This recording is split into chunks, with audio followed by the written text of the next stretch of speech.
Alright guys, so we're here, we're back. You can go be there. Games Expo. It's Friday, man. I was We've doing my got 3 rapping, days. and I've already been doing some of these already. It's crazy. But yes, I'm here with Az from Mythic Games. Hello, everybody. We have this awesome looking Solomon Kane stuff together. We've not been here before. We've done Essen a few times, we've done Gen Con a few times, Cannes a few times. This is our first time here, and we brought the big guns. We brought Solomon Kane. He is an Englishman. He's returning home, really, with this. Yeah. So anyone who doesn't know Solomon Kane, Robert E. Howard is the author, did Conan the Barbarian, Red Sonja, and did Solomon Kane, who's essentially like the original witch hunter. He's a Puritan. He's driven by killing evil, killing darkness, destroying everything that's bad in the world. And he's really kind of like the epitome of all that's sort of good and just and righteous in the world. But he's not a very deep character. So what we've done with this license is we're taking Solomon Kane and taking it into a cooperative board game. And instead of the players playing as Solomon Kane and sharing control of him directly, so all of them are moving around the board, we have the characters play as cardinal virtues, the cornerstones of his belief structure, basically. Prudence, we have temperance, we have courage, and we have justice. I was going to take an opportunity just to show off these amazing miniatures. Let me show justice first, because justice is the kind of mini that everyone will recognize pretty easily. So you'll recognise this from the scales of justice there, as you can see. That's amazing. The blindfold as well. I believe we saw some of these we saw previews of at least 2 of these models during the week, wasn't it? And we showed some off on the website and everything like that. If anyone was watching Trick Track during the week, you will have seen the other 2 revealed as well. So this one is justice. This is justice. Yeah, this is prudence that you're looking at now. So Prudence is depicted as climbing out of a mirror, and she has this coiled snake around her. She's really responsible for keeping Solomon out of danger. She's really about making smart choices, avoiding trouble when you don't need to be in it. More of the other ones, completely counterpoint to that, this is courage. Yeah. Courage is more slapdash. She runs in, she deals with the sword, she kind of takes enemies down with physical force. She's all about moving and being aggressive. She's really the opposite of what Prudence as a virtue. These are about 80 mil tall. I'll do a quick comparison with Solomon, who is in himself quite a tall mini in the 35mm scale. But these player characters, they're ethereal beings. They're not present on the board, so we've made them this grand scale, similar to the likes of Mythic Pantheon gods, if anyone backed that at home. And their presence is really a thing that when you do decide, if you do, you don't have to move them from your player boards to the board, they have a real impact feeling. They're not there physically. They're not something that can be attacked, but what they do is they interact with danger. In the background. Exactly. Like that, the final one then we have is Temperance, who is levitating.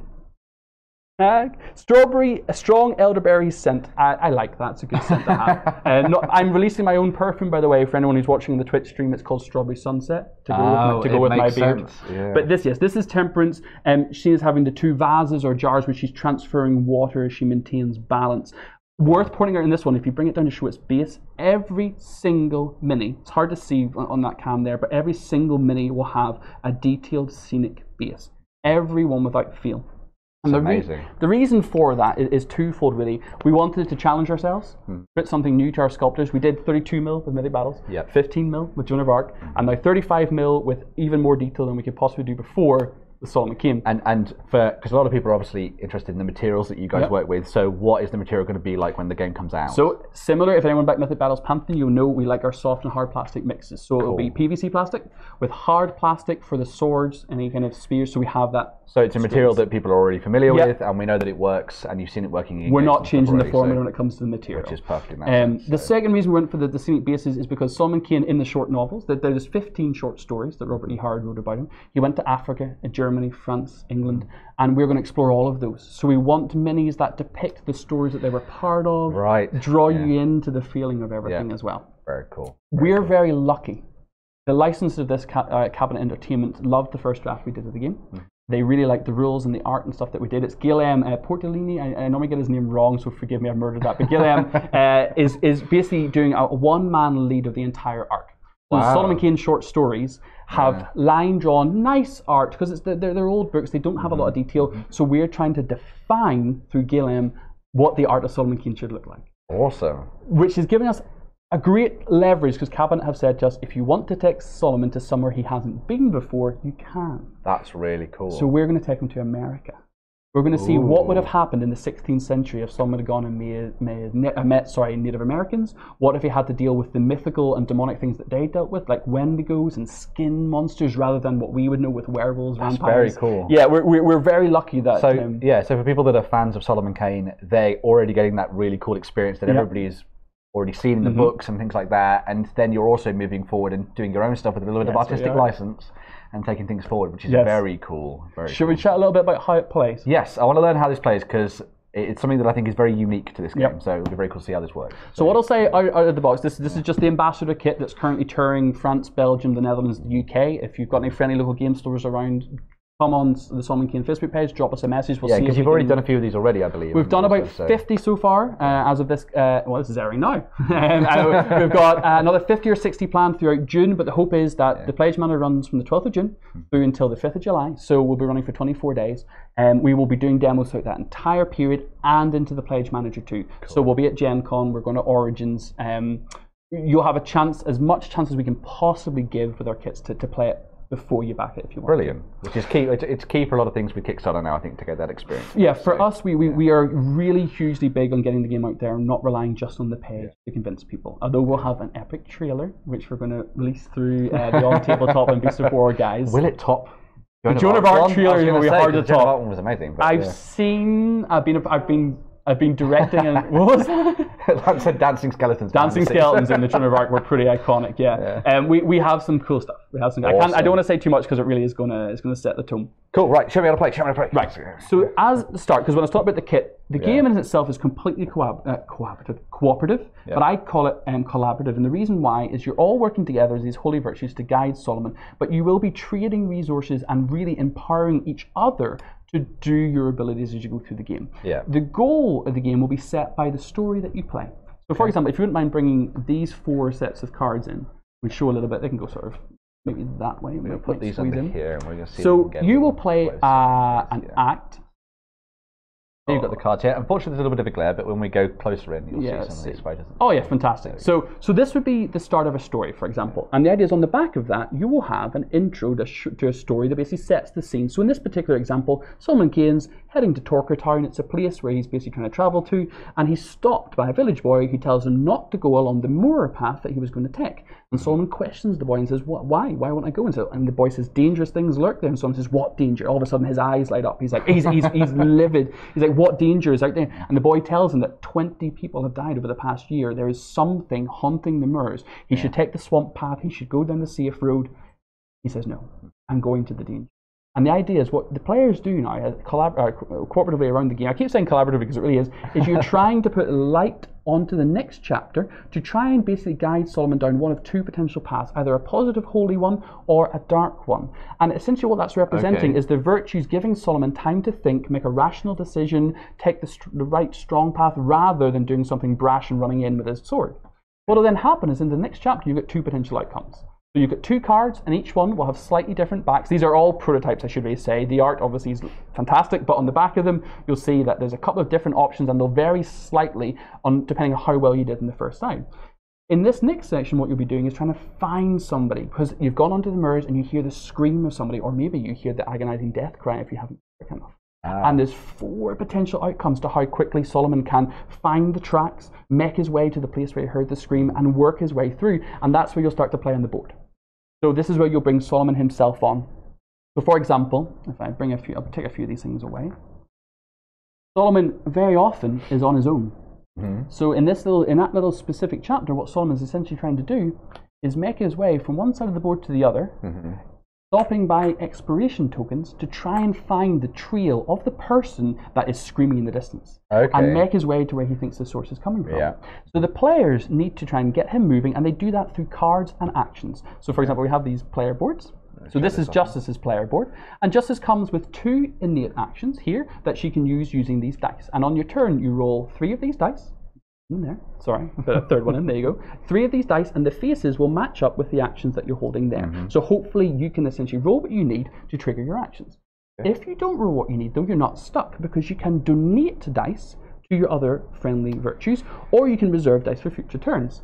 And the idea is, for example, give you a really high level. Courage really loves to fight and move, but maybe sometimes you have to talk, or you have to engage in a different way, or explore, or interact, that's not fighting. So Courage probably doesn't want to use any of her abilities. What she'll do instead is roll her dice and try and then give those symbols out to other players to support their future actions. Cool. Every round you'll choose the player order as well.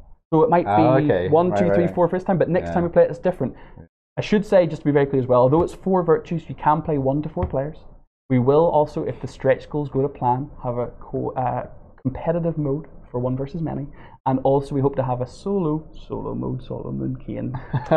I'm sorry. A solo mode as well. My days, my days. If the Kickstarter gets the support that we hope. No, but that's good though, because I like the idea to have multiple different ways of playing the game and stuff like that. And solo gameplay is one thing that's been coming up a lot with people on OnTableTop.com and stuff like that as well. It's one of the big things that people are looking towards. So having that aspect is very cool indeed. And I like the fact that you've got this way to kind of mitigate your bad luck by having other people helping you out, which is a good way of managing that mechanic in games. And in the deck, so for example, if I grab Justice's deck here, you have these decks of cards which you essentially can choose cards from, and each one's unique to each virtue. I'll grab a card quickly. I think if I can, this one actually be a good one to show, and let me see if I can grab one. So what I want to show here, if I can find a great card, this one, for example, actually would be better. I'll show this one instead.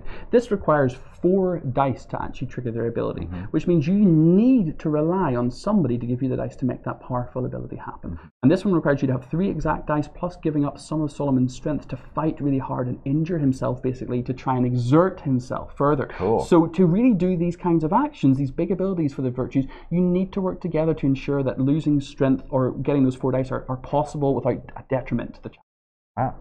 So when you look at the board then, so obviously we're giving a brief overview. Solomon is running through, trying to find the traveller. He's running through the mirrors, trying to get to this objective. What's on the board now are these shadows. Now shadows aren't actually physical beings. I'll give you that. Have a look at it. These are painted by Seb Levine, by the way. These are absolutely gorgeous. Seb is an amazing guy. He's done some amazing stuff. I've seen what he did for Joan of Arc and all that. The idea is that the shadows represent evil in all its forms. So that's Solomon. It could be him just maybe losing concentration. It could be him tripping and falling. It could be someone attacking him, trying to rob him. Shadows aren't actually physical things that Solomon can fight. They're just the presence of evil. And the AI, every time a player turns finishes, are going to be encouraging those shadows to encroach on Solomon. So they'll be moving towards him. They'll be starting to swarm him. And if they get close to him, they'll inhibit his test. If he tries to explore a fight, they'll make his test more difficult.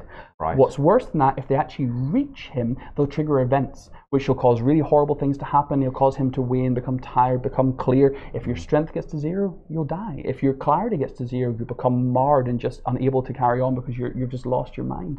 So each virtue is responsible for kind of this certain aspect of what makes Solomon's fail. What do you do to stop? That's where the virtues come. So the virtues, you will have this opportunity to bring the virtues into the board and protect Solomon. So virtues will block shadows. Shadows cannot move into the spaces where the virtues are. So they can actually join Solomon and protect him. They can even move into the spaces of the shadows and sacrifice themselves to remove the darkness.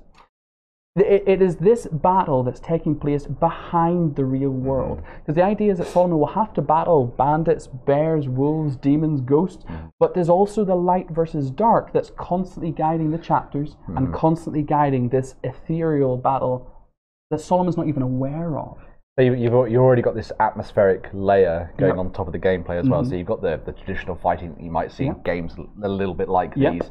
Then you've got that added element as well, which is very cool, and it sort of adds to the story and stuff. You've got a little bit of deck management, a little bit of resource management and sharing, and you really have to work together and constantly fight against a darkness deck, which is removing your dice, making you reroll dice, taking cards away from you, all these things that are going to really... So we're everyone's removed the likes of pandemic, you know how the cities come up and cause things. You're going to have to react in a similar way as a group. You're going to have, every time you play it, you could have different things happening, not only narratively, but also just on the board as you play out your actions. Cool. So let's say, for example, someone makes it to the objective, but let's say he doesn't manage to add enough light onto the next chapter.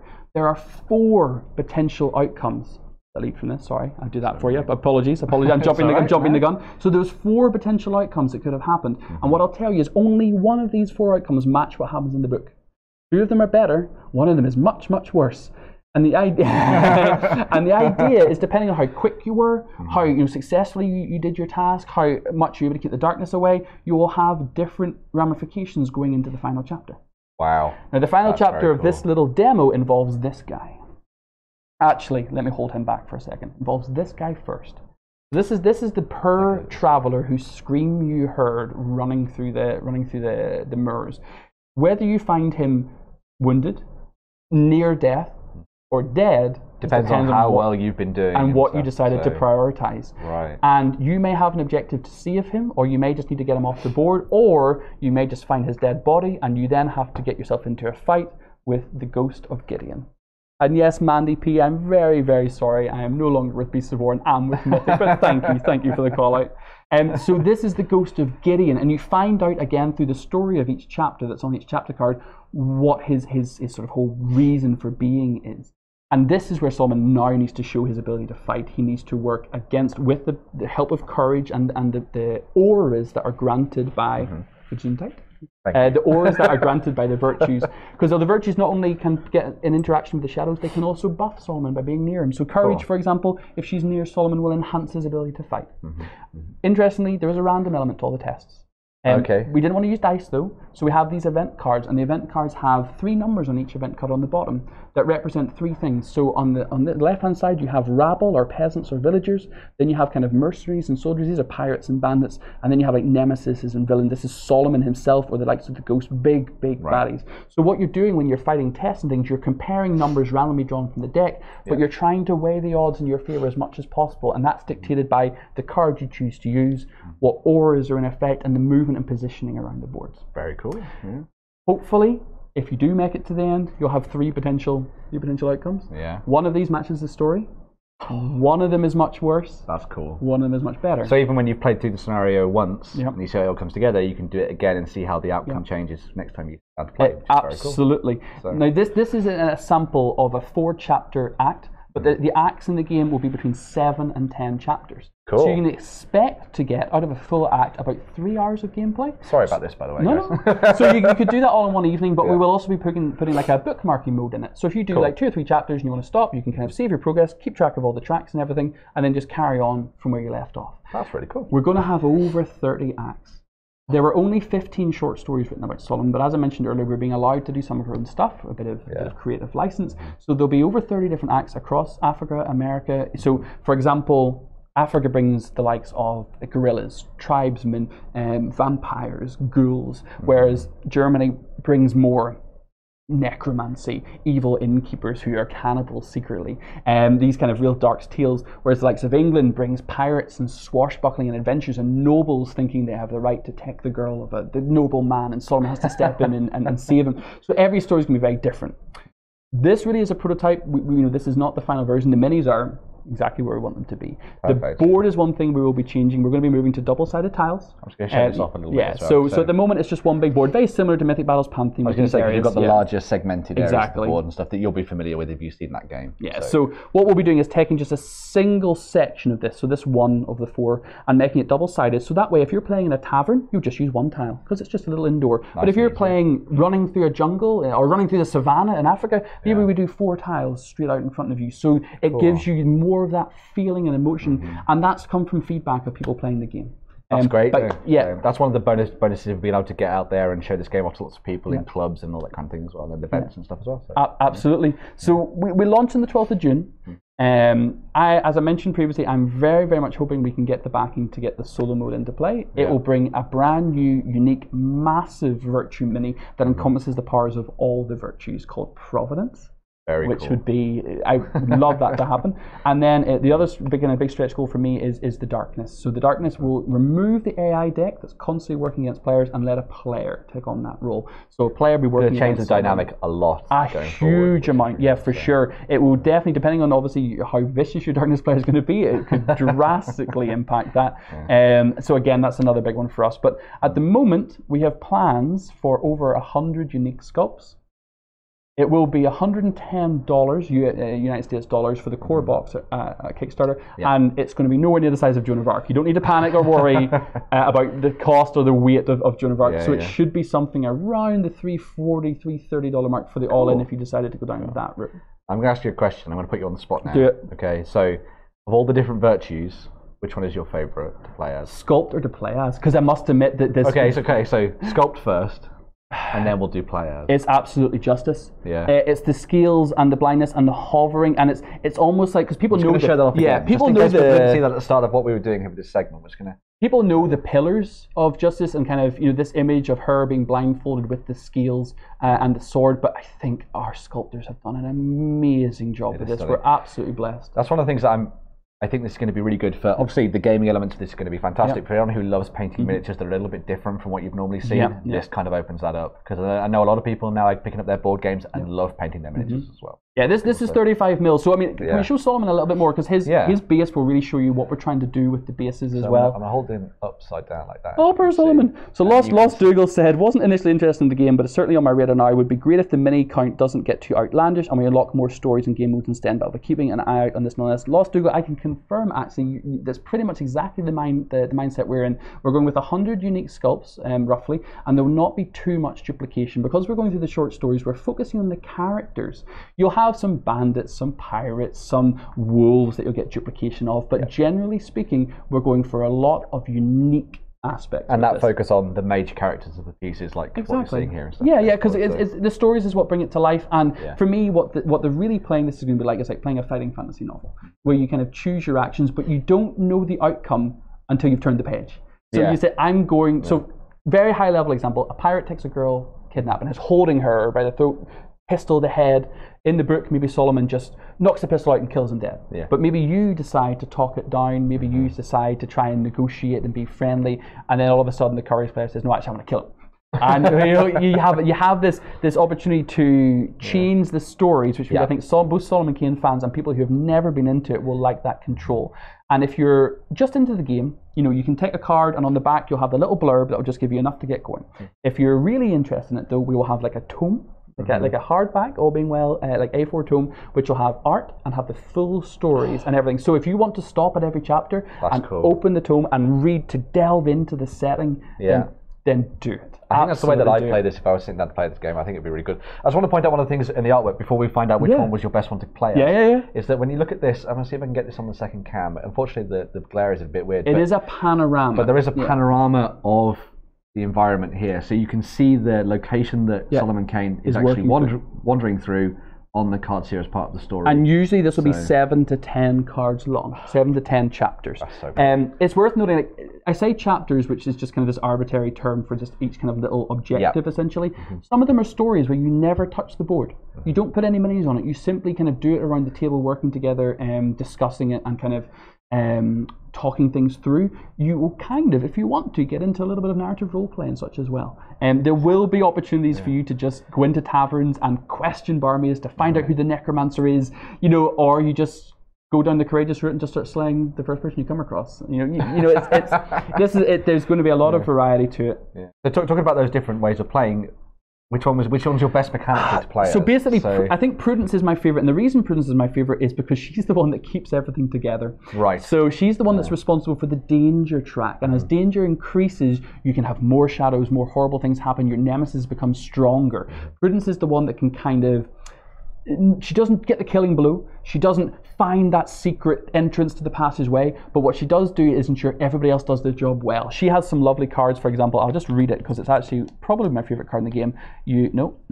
There we go. All players who have not started their turn this round may reserve or add 1 dice to their reserve. So essentially, you're basically saying, okay, I'll go first this game, guys, because I'm not going to do anything. What I'll do is I'll give everyone else an extra dice on top of the 3 that I roll and then donate out, so you guys can have a super turn. And I love that about Prudence. That is really cool. Yeah. And then and it kind of feeds into that aspect of what you were saying with that role-playing element to it, because Prudence feels like Prudence does. Yeah. Courage feels like courage. Justice feels like justice, and that kind of stuff. So. It's fair to say you can play this with 1, 2, 3, 4 players, but the adventure you choose, the act that you're going into, will dictate, if you're only playing with 1 or 2, which ones you should use.